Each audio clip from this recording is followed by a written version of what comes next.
So therefore, what I am saying is the state, just like it does not realize that it is dependent on the physical reality brought to them by the network of truckers that feed them, they do not realize that the money that they circulate, that they print, that they use to control the entire economic system is ultimately also dependent on physical reality, which is gold and silver. Hey guys, Rafi here from the End Game Investor, and I have a very important message to share today, a conceptual one, to understand what is going on with the truckers and how it actually is very related to gold and silver. Reality Honks Back about those truckers by N.S. Lyons. In this article, he divides people into two classes. Here he says, to simplify, let's first identify and categorize two classes of people in society who we could say tend to navigate and interact with the world in fundamentally different ways. The first is a class that has been part of human civilization for a really long time. These are the people who work primarily in the real physical world. Maybe they work directly with their hands, like a carpenter or a mechanic or a farmer. Or maybe they are only a step away. They own or manage a business where they organize and direct employees who work with their hands and buy or sell or move things around in the real world, like a transport logistics company maybe. This class necessarily works in a physical location, or they own or operate physical assets and are central to their trade. The second class is different. It is, relatively speaking, a new civilizational innovation, at least in numbering more than a handful of people. This group is the thinking classes.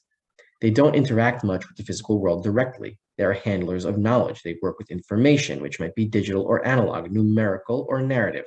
But in all cases, it exists at a level of abstraction from the real world. Skipping to the end of the paragraph, this class can therefore do their job almost entirely from a laptop, by email or a virtual Zoom meeting, and has recently realized they don't even need to be sitting in an office cubicle while they do it. For our purposes here, let's call these two classes the physicals and the virtuals, respectively. Essentially, what this guy is getting at is that there are people who live in ivory towers who think up ideas.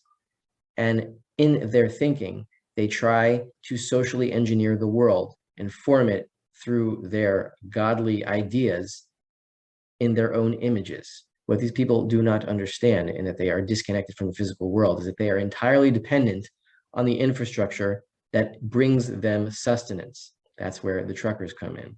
When the state or power centers, whatever they may be, try to exert themselves over physical reality too strongly, physical reality always fights back. And that is the truckers right now, because they are cutting off, or attempting to, the supply of physical needs that the thinking classes need to sustain themselves. And because the thinking classes do not understand that physical reality and they are connected at the hip, because they don't experience physical reality like the physicals do, that is their weak point. That is their hubris. And then the system turns on them. And then they have to exert even more force, which is what they're doing now. Murray Rothbard, the Austrian economist, wrote about this idea also in his book, Anatomy of the State, where he says the following. This is Rothbard, page 19 of the book, Anatomy of the State. Of course, one method of securing support for the state is through the creation of vested economic interests, and we have definitely seen that. Therefore, the king alone cannot rule.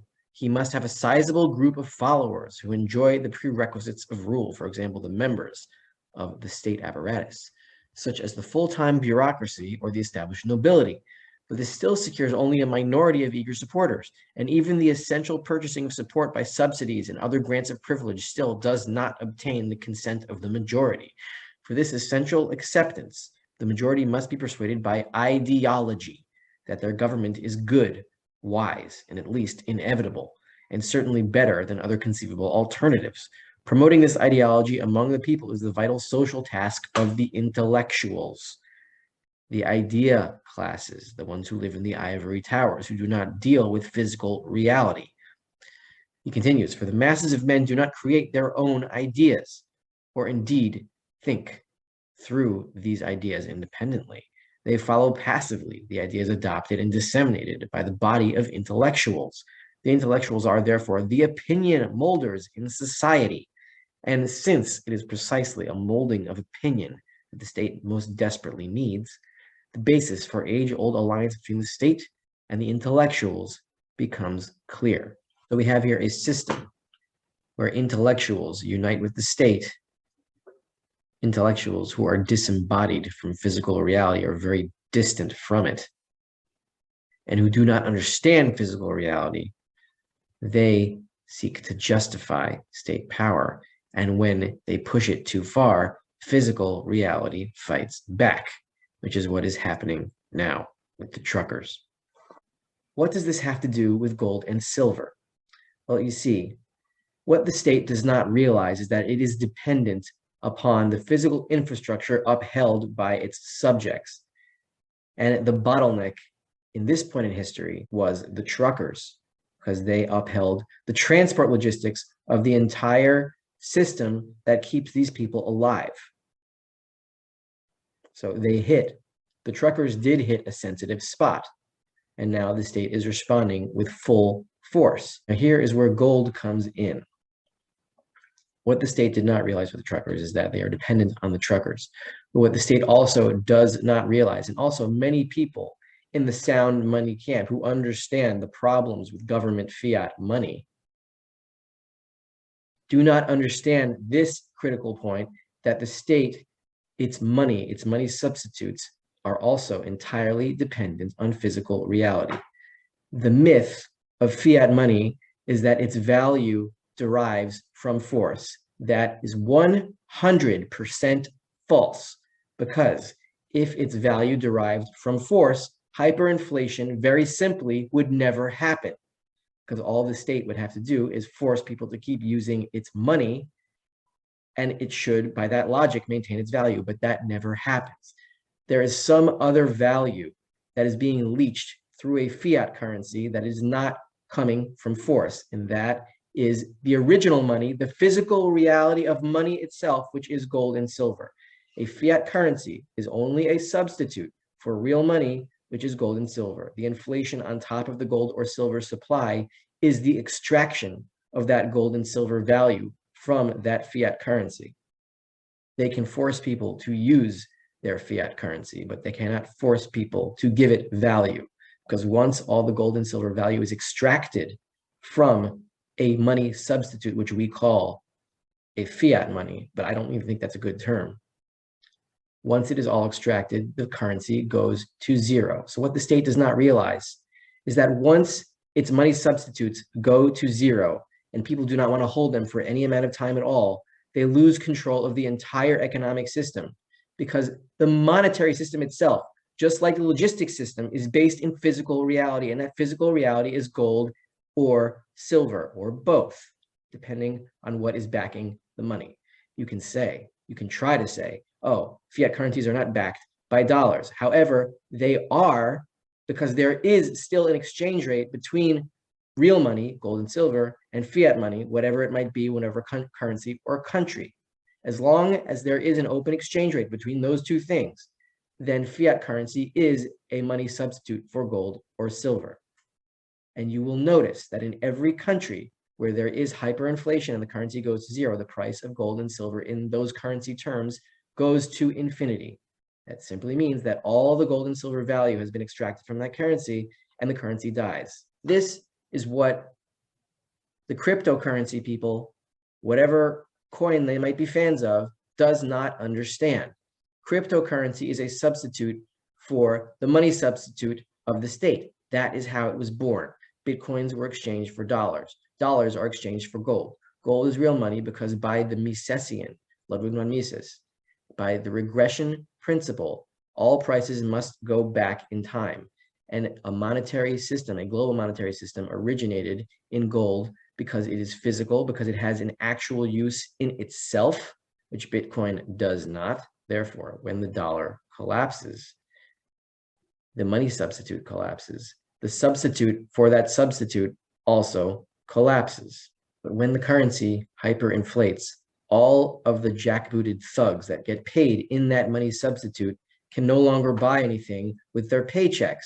And so they drop their riot gear and they join the protesters, because just like every other human being in the world, They like to eat food. That's exactly what makes me so special. I don't even have to floss.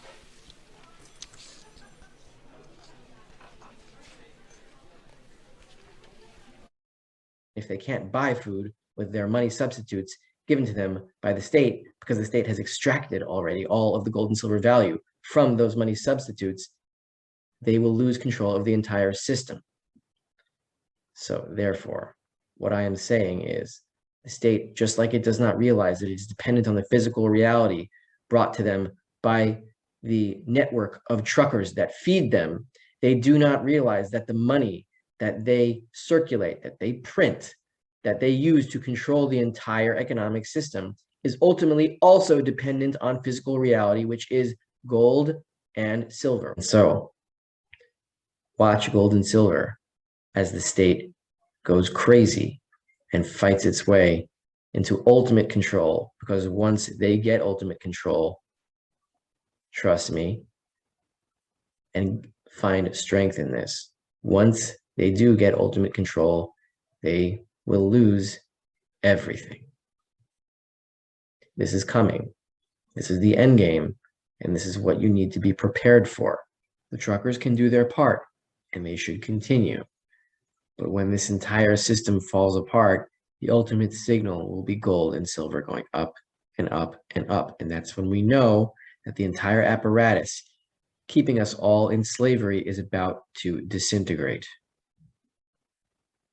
Our job until then is to keep on fighting. You can fight with a truck, or you can fight by buying an ounce of gold or an ounce of silver or whatever you can afford. Get rid of their money, buy real money, and the control will be in our hands once this system collapses.